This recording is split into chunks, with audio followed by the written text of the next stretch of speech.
Kamusta mga ate, kuya, beshi? Si Chari po ito mula sa The Sun, Moon, Stars, PH Tarot.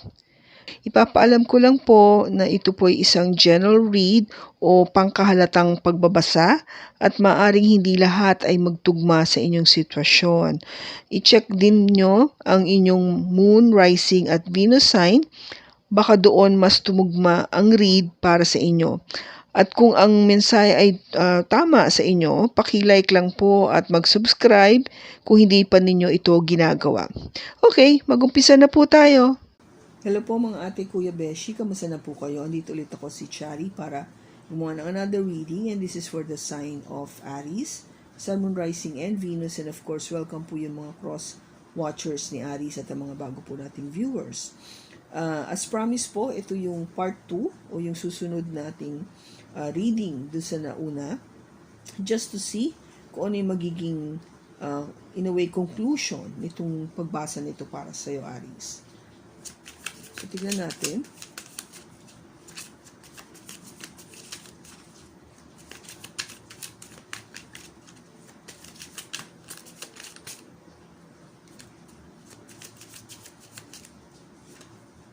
We have the Ace of Pentacles,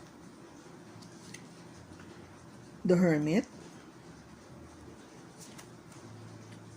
Judgment, the Three of Swords, the Page of Wands, the World, the Queen of Cups,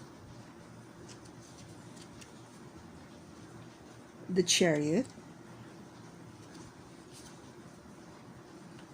Temperance, and the Ten of Wands. Bottom niya is the Ten of Cups.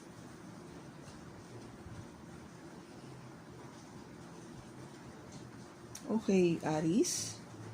So, yung pinaka-heart of the matter natin is the Ace of Pentacles. This is a new beginning, no? Panibagong pag-uumpisa. Kasi, di ba yung last nating outcome dito is the Nine of Pentacles. So, you've decided to be on your own and to really focus on yourself. Parang, kung gabay, you wanted to establish muna yung sarili mo. No? Kung ano man yung kaperahan mo is mapalago mo pa siya.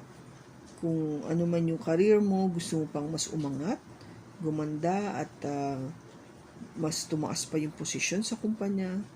Things like that. So, because you wanted to prove, no? Gusto mo patunayan sa sarili mo at sa lahat ng tao na kaya mo mag-isa. You can be independent and not needing anybody.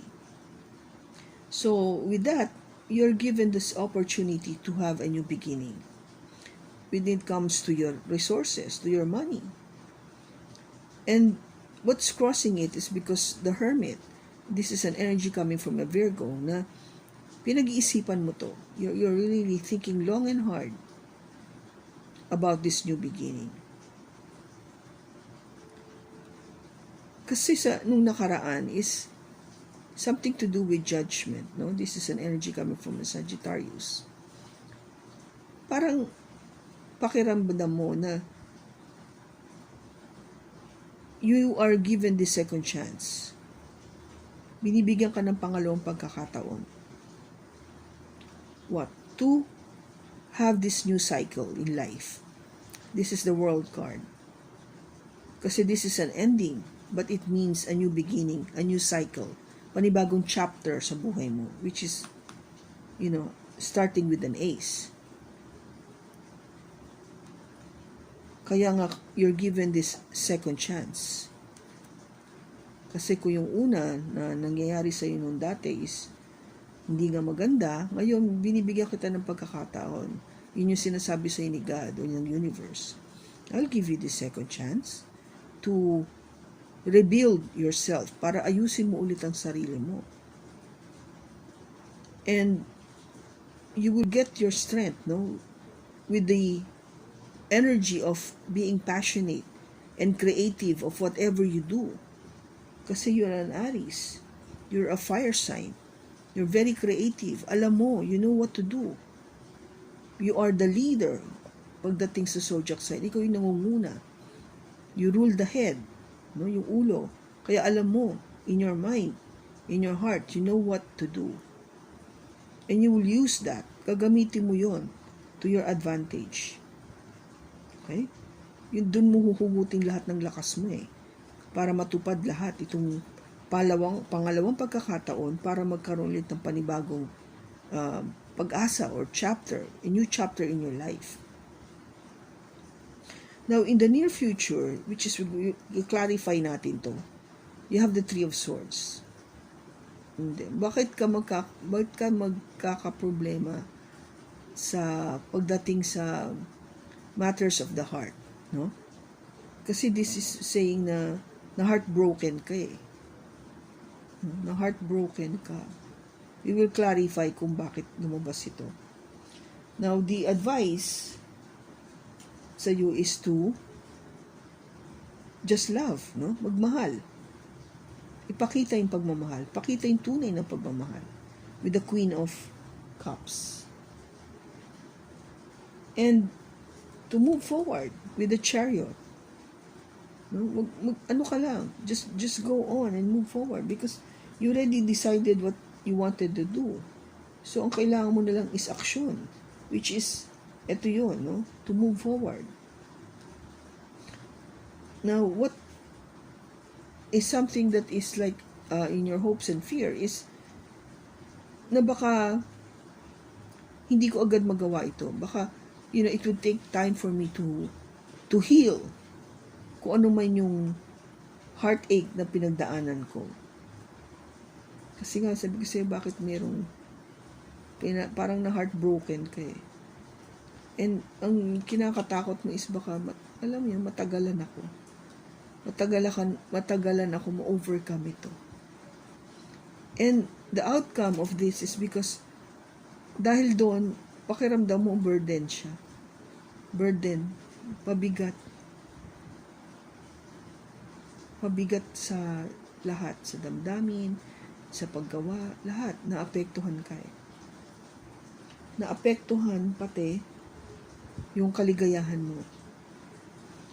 Naapektuhan yung pag-asa mo na maging maligaya at maging masagana.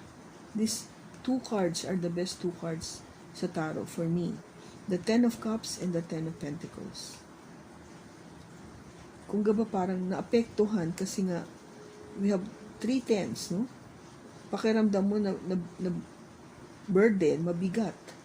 Kaya ang mangyayari is parang hindi mo na makita na magkakaroon ka ng kaligayahan at magiging masagana ka kasi parang nawalan ka ng pag-asa no? Because you got tired, no? With the 9 of Wands. Napagod ka na Napagod ka na dito sa nangyaring to. Bakit ka nagkaroon na broken heart ka? Bakit ka na broken heart? No? Napagod ka na. You get tired. We will clarify kung bakit. Bakit andito yung Three of Swords? Bakit andito yung Three of Swords?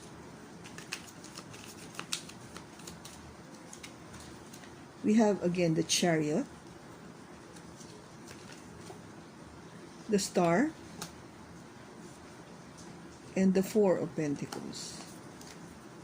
Bottom niya is the King of Cups.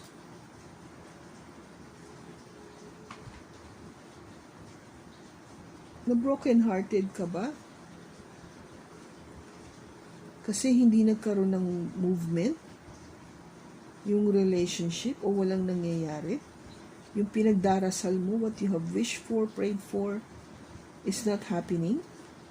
Kaya kung gaba parang wala. Walang movement nga. No, nothing is happening. Kaya you keep holding. No? Naka-hold lahat. And that is frustrating for you. Nakaka-frustrate. nasasaktan ka kasi para bang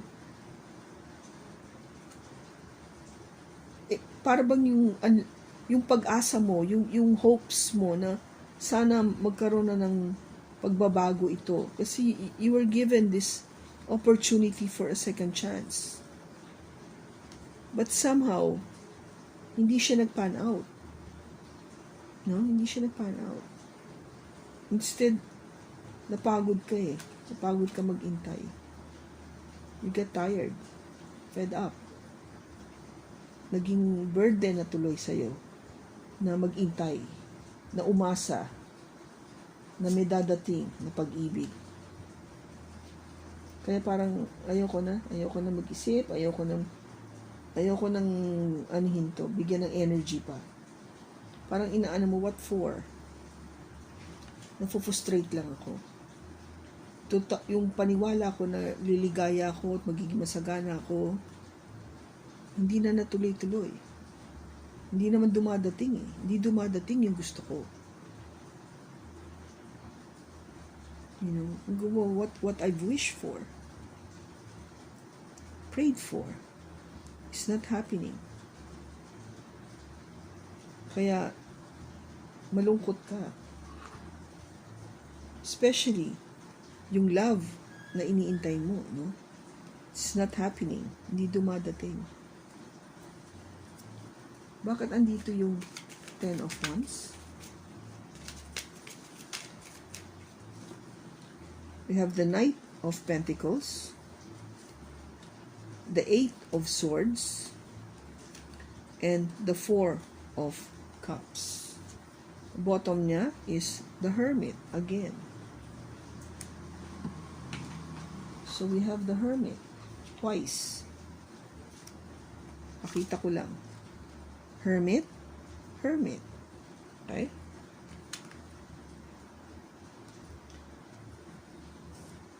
So, bakit nagiging burden sa'yo, Aries? No?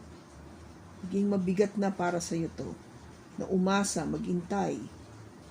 Kasi nababagalan ka na eh, with the Knight of Pentacles. So slow. So slow na hindi mo na makita yung progression. Kasi hindi naman pinapakita sa'yo na may nangyayari pala behind the scenes. Sa likod ng lahat na ito, hindi mo nakikita yung hindi pinapakita sa'yo. Hindi mo nakikita eh. Kasi hindi mo pa dapat makita. I think that's the reason why. Kaya kung gaba, ang sabi mo sa sarili mo, pag may nag-offer ng love, hindi ko to papansinin. I will hesitate na. Ayoko na eh. Tama na. Kasi kung gaba nadala na ako before, sa past, walang ginawa naman sa akin no, kundi lokohin lang ako. Ngayon may mag-offer ng love, parang ayoko na. Ayaw mo na. Kasi nga, ang bagal eh. Ang gaba yung time na hype ka na, yeah, I wanted now, pero kakaintay mo, wala nangyayari. Ngayon, parang, sinasabi mo sa sarili mo, hindi totoo yan, hindi mangyayari yan. Nagiging negative ka na. Ito yung sinasabi ko sa iyo eh. Yung devil energy na yan, pinapasok mo eh. Diba andito yung devil? That's why, take that off. Take that off in your mind. Alsin mo yung devil energy na yan kasi hindi yan kailangan. Aries, hindi yan kailangan. Ikaw kasi gumagawa niyan eh. If you just continue to believe that this is going to happen, just stay positive. Total, nag-focus ka na sa sarili mo, di ba? Just continue focusing on yourself and believe that one day this will happen. The 10 of Cups and the 10 of Pentacles will happen. Mangyayari yan. You know? At God's time. Ngayon hindi pa eh. Hindi pa.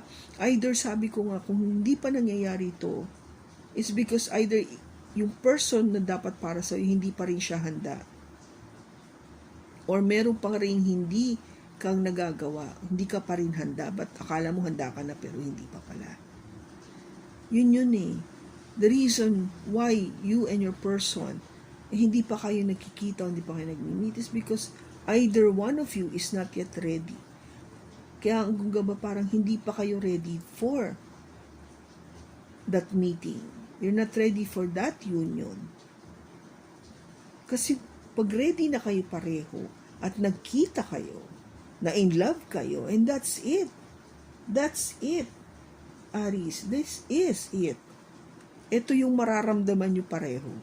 10 of Pentacles and 10 of Cups and 10 of Pentacles.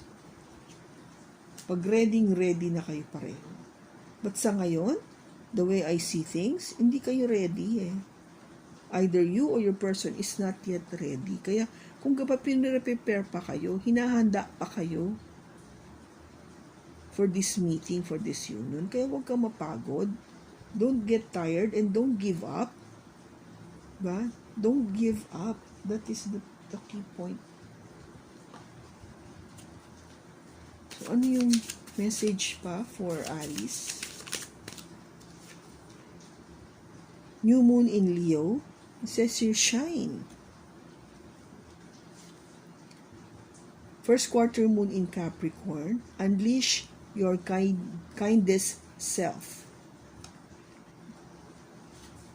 And last quarter moon in Scorpio, reveal what needs to be seen. Okay.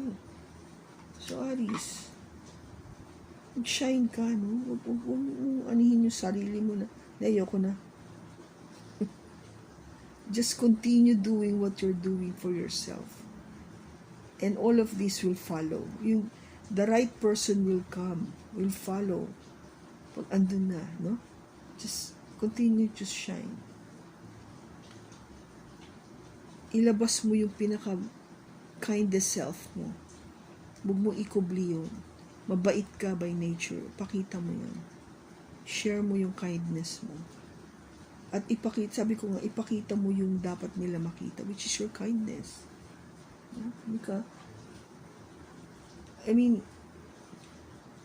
Hindi nila nakikita yun eh. Maybe because you don't want people to take advantage of you. But sometimes we need to let them know as well. Ay, mabait pala si Aries.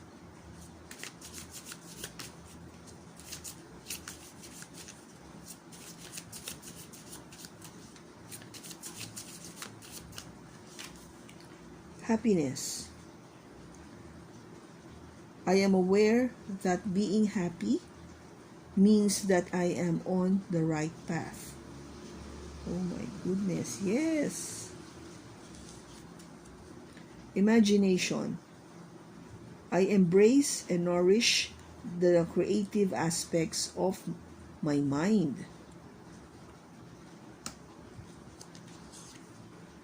Friendship. I understand that a friend is in my life for a reason.